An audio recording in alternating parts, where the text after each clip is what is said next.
Another day, another BYD model has been revealed. The BYD Ming. What's the Ming? Here's the Ming. Here are the details of BYD's new, a large electric SUV. It's pretty big. Hello, my friends. Welcome to the channel. I'm Sam Evans. You're watching the Electric Viking. It's great to see you. Thank you for tuning in. BYD. Guys, mental. We're looking at maybe a new model every week. I can't keep track. If you can keep track, it could be a game show. Name the BYD model. There's so many of them. Yeah. Anyway, not to say this is a bad thing, especially when BYD plan on taking over the Australian car market, the Southeast Asian car market, which they will. Anyhow, the BYD Ming, what actually is it? Well, it's a flagship electric SUV and it will have 7 seats. Body length, how big is it? Similar size to a Toyota Land Cruiser. It's 5.1 meters long. Apparently there'll be 2 different powertrains, plug-in hybrid and an EV version as well. The current flagship for BYD, the biggest car for the BYD series, not the Yang Wang and all those other models, all those other brands. The current flagship for BYD is the Tang. So this will replace the BYD Tang. And well, hopefully they're going to manufacture this in right-hand drive. I suspect they probably will be, especially considering the fact that, America and Europe are now putting massive taxes on EVs from China. Now, yes, it is true, though, that BYD are building a car factory in Europe, in Hungary, and they're also building one in Mexico. So that's BYD's plan on how they can get around those taxes. Could it work? Possibly, who knows? BYD Ming is a full-size 7-seat electric SUV. It's 5.1 meters long, 2 meters wide, 1,750 millimeters tall. Not that tall. It's more long and wide. I think it's going to look quite nice. Wheelbase, 3 meters long.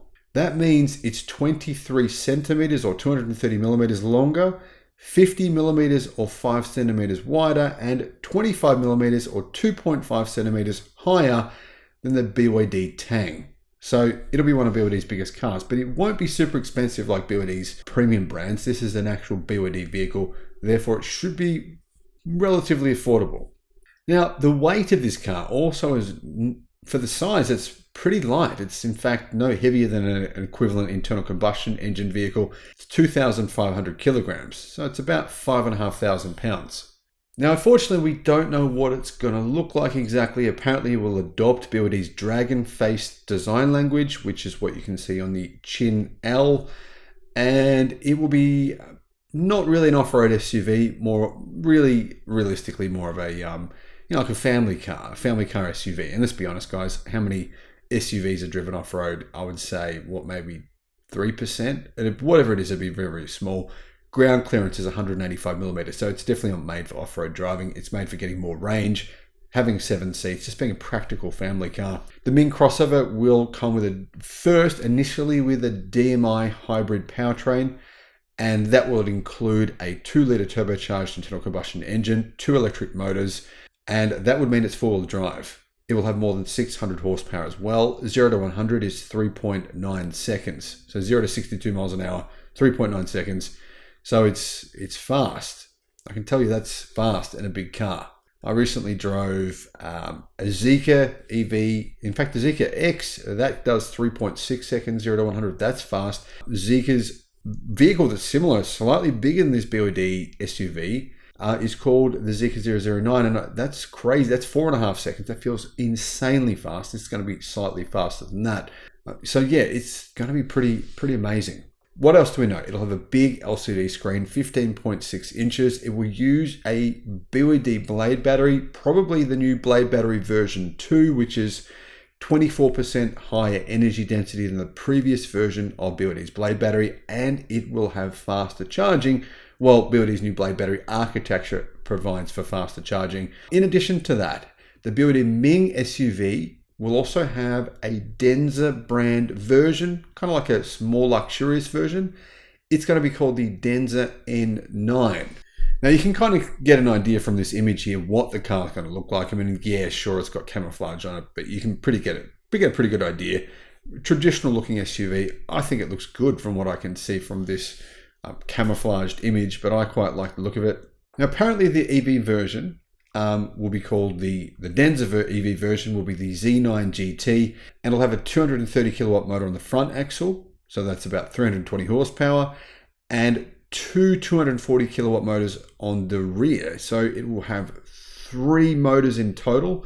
Those 2 motors on the rear have 240 kilowatt each, so about 340 horsepower each, meaning it's going to be crazy powerful. When you're looking at a car, an SUV here with 3 motors, basically plaid, sort of like Tesla Model S plaid, but not as much power. But anyhow, it'll have just under 1,000 horsepower, maybe 800 to 900 horsepower, that's a lot of power.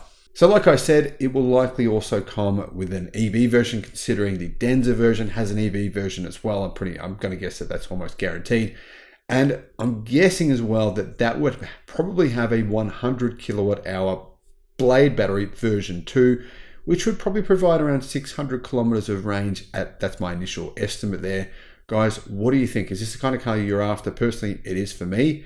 And this is the kind of EV that I think I'd be keen on.